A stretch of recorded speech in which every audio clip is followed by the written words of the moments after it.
kita lanjutkan diskusi kita malam hari ini terkait bagaimana konstelasi politik pasca pernyataan dukungan Partai Golongan Karya yang merapat ke pemerintah. Dan saat ini saya akan berbicara dengan peneliti senior CSIS, yaitu J. Kristiadi. Pak Kris, selamat bergabung Pak. Mas, selamat bergabung, apa kabar? Kabar baik. Pak Kris masih tetap belum berwarna partai kan? Saya itu sudah takut masuk partai, jadi rakyat saja. Iya, Pak Kris, sebelumnya saya sempat berdiskusi dengan Pak Luhut Panjaitan, Menko Polhukam. Ini saya tanyakan pertanyaan terkait dengan Golkar sekarang merapat ke pemerintah. Bahkan masih jauh 2019, bukan cuma mendukung, tapi katanya akan mengusung Joko Widodo di 2019 dalam pemilu presiden yang akan datang. Nah, Pak Luhut sebagai Menko Polhukam, sebagai pembantu presiden mengatakan itu sebenarnya hal yang positif dan ini buah dari berdemokrasinya bangsa Indonesia. Tapi saya dalam tanda petik masih menyimpan tanda tanya besar. Sejauh mana sebenarnya menurut pengamatan Anda Pak Kris, keterlibatan istana lewat tangan Luhut untuk memenangkan Setia Novanto dengan catatan ini soal win-win di 2019. Adakah sampai segitunya Pak Kris? Begini ya, pertama tentu kalau orang politisi ngomong itu mesti yang enak-enak semua, ya kan? Tetapi kita jangan lupa bahwa memang ya medan politik itu medan siasat. Oleh karena apa? Oleh karena itu rakyat jangan hanya percaya kepada omongan politisi, tapi bagaimana kebijakan dan tindak lanjutnya. Itu yang paling penting ya. Dari sini kadang-kadang yang kita sudah terpesona dengan omongan yang baik-baik, tapi ternyata dia dalam kebijakannya nggak ada apa-apanya, ya kan? Yeah. Saya dulu masih ingat tuh, Golkar itu munasnya pada waktu munas itu menghasilkan suatu putusan bahwa Golkar akan untuk pilkada ini pilih pilkada langsung, ya kan? Itu bisa dicek itu. Tapi ternyata pada waktu revisi undang-undang pilkada setelah pilpres dan pileg ini bisa betul-betul berubah hanya dengan Twitter, ya, dikirimi berita-berita oleh tokohnya dan kemudian berubah sikap. Ini yang saya kira juga harus diperhatikan oleh Pak Jokowi, terutama mungkin juga Pak Menko Polhukam dan di kalangan orang-orang lingkaran dalam Pak Jokowi harus sadar betul. Ini adu siasat, tidak ada tuh dukungan seperti apa. Sebab dukungannya yang konkret adalah dukungan bagaimana kalau ada kebijakan yang baik ya untuk rakyat. Ya, dan masuk akal didukung. Nah, ini sekarang ini bagaimana sebenarnya campur tangan pemerintah. Dan begini, saya kira sebenarnya yang berkepentingan adanya pemerintahan yang stabil itu juga rakyat. Penting sekali.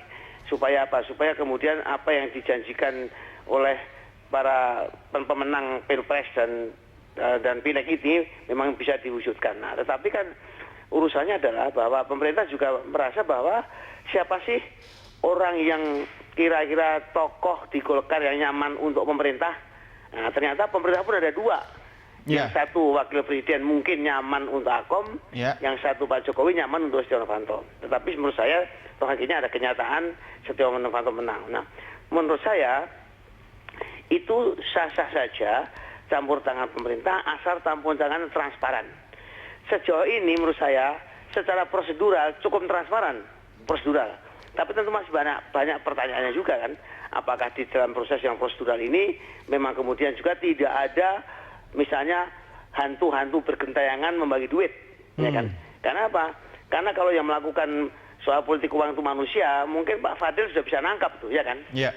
Tapi Pak Fadil mengakui memang ada uang-uang berkeliaran, ada aroma money politik yang luar biasa sekali, tapi kode etik tidak bisa melakukan hal seperti itu. Nah, jadi menurut saya untuk campur tangan sendiri menurut saya tidak ada medan politik yang hanya karena memang lepas daripada kepentingan. Pasti pemerintah juga berkepentingan. Nah, kita rakyat percaya bahwa pemerintah Jokowi ini pemerintah beneran.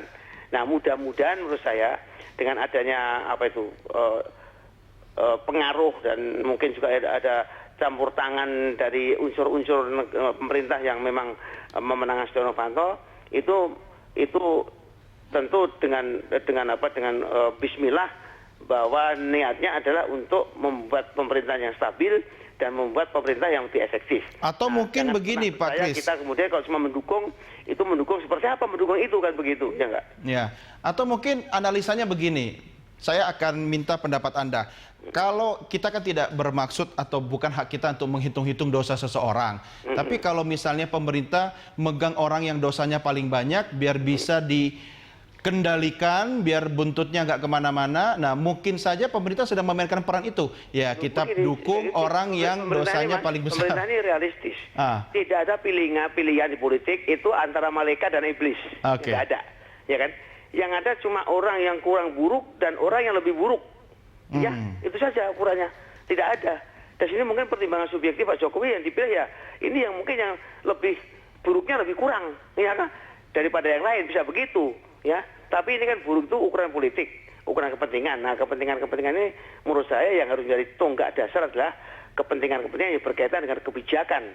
Bukan cuma kepentingan stabilitas pemerintahan saja, tapi stabilitas pemerintahan dan efektivitas delivery kebijakan yang memihak rakyat. Itu yang paling penting. Dan sini mas sebetulnya kalau sebetulnya para elit sekitar Pak Jokowi betul-betul harus menyadari dan mudah-mudahan menyadari ya bahwa semua ini permainan semua ini. Nah, mudah-mudahan permainan ini cuma bagian daripada suatu cara bagaimana mereka sebetulnya ingin mencoba meyakinkan publik bahwa persepsi saya lah yang paling benar untuk lebih mempercepat untuk meningkatkan kesejahteraan rakyat.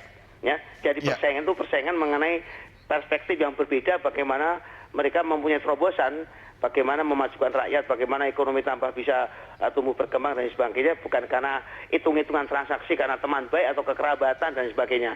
Sebab juga sebetulnya terus terang aja dengan rekam jejak Partai Golkar yang sudah mengalami 2 tahun ribut karena pertarungan yang sudah menurut saya sudah sangat berlebihan, ya kan? Itu pun kita harus memberikan catatan, jangan mudah percaya, ya kan?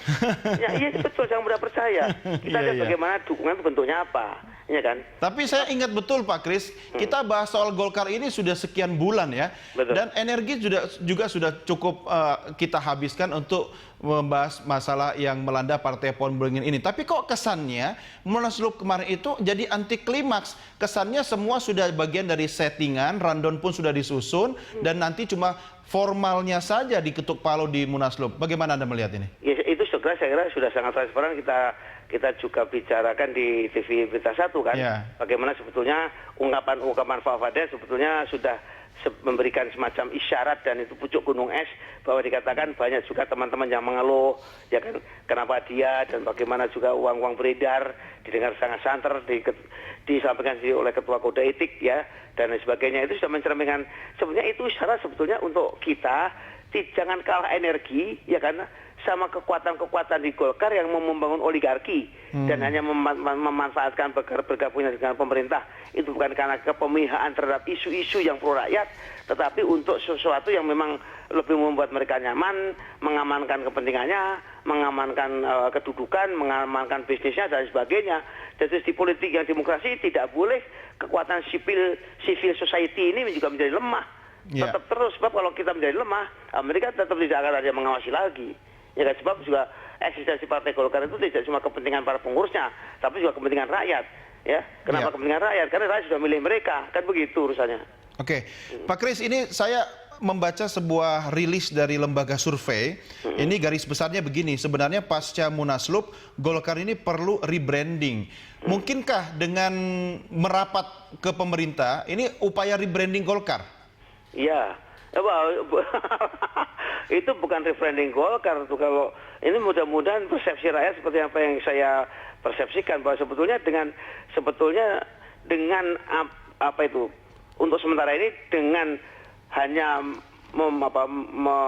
menggaungkan isu ingin menjadi pendukung pemerintah, Golkar itu sudah terus terang mengebiri dirinya sendiri. Golkar sudah menyandera dirinya sendiri. Kenapa kok partai kok harus kemudian dia harus memaksa-maksakan diri harus seakan-akan bertukul kepada pemerintah. Legitimasi Golkar dan partai-partai pada umumnya itu tidak pada pemerintah, tidak keikutsertaan dia kepada pemerintah, tapi bagaimana dia betul-betul menjadi suatu organisasi yang dicintai masyarakatnya. Tidak usah khawatir kalau memang ada aturan undang-undang yang kemudian harus mencatatkan sebagai badan hukum. Mungkin kalau yang partai beneran yang memang merasa bahwa Indonesia itu akan ada sepanjang segala abad dan partai saya juga akan ada sepanjang segala abad.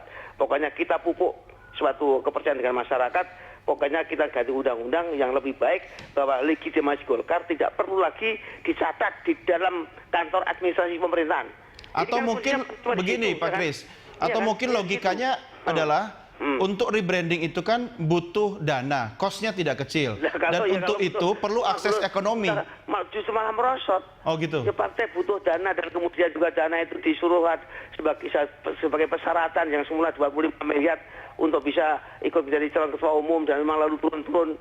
Tapi itu sudah menunjukkan bahwa wah ini tidak ada empati apa dengan masyarakat. Orang pada sengsara kayak begitu, ya kan menjadi suatu ketua umum yang harusnya ada empati, ada rasa yang peka terhadap apa yang diderita masyarakat, tapi malah tokohnya mengungkapkan 25 miliar, loh meskipun turun. Tapi kenapa tidak, seperti berkali-kali saya katakan, kenapa tidak kita, oke lah, kita seadanya saja. Ya toh, asrama haji pasti boleh dipinjam, kalau perlu separuh harga, ya kan, atau di pesantren mana, kan masih bisa seperti itu, tapi kan tidak, ya kan. Bahkan seakan-akan di Bali itu sudah suasananya sudah suasana kayak negara ini sangat mewah ya kan, malah gubernur juga menawari, wah ini jangan cuma tinggal selama Munas, buset tinggal lebih lama lagi lah, dari mana duitnya, ya kan? Kita pikir logis saja. Ada orang yang belum pernah dari Jakarta belum pernah sampai ke Bali sana melihat Bali seperti apa, ya kan?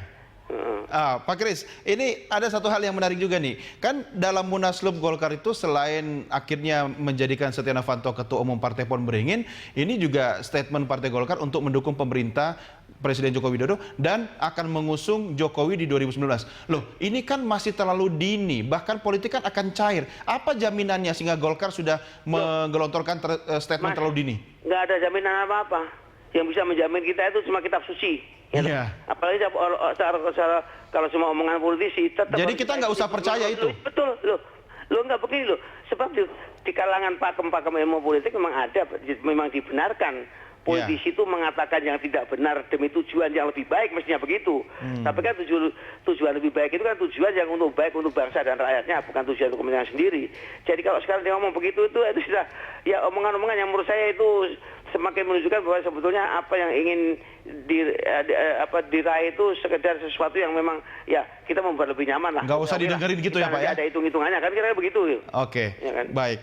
Pak Kris, terima kasih sudah bergabung bersama kami Pak. Selamat malam. Sekali lagi Mas, tetap kita harus waspada jangan kehabisan energi untuk bisa menyelamatkan politisi kita dengan terjebak dengan siasat-siasat yang mementingkan kepentingan sendiri. Baik, terima kasih Pak Kris, selamat malam. Pemirsa, demikian perbincangan saya dengan peneliti senior CSIS J. Kristiadi. Dan inilah akhir dialog kita malam hari ini. Jangan lupa Anda juga bisa mengirimkan informasi, kritik, dan saran kepada kami lewat email di news@berita1.tv. Jangan lupa follow kami via Twitter, Facebook, dan YouTube. Twitter saya @DoniTheKaiser. Pemirsa, atas nama rekan-rekan bertugas, saya Doni The Kaiser mengucapkan terima kasih atas perhatian Anda. Selamat malam dan sampai jumpa.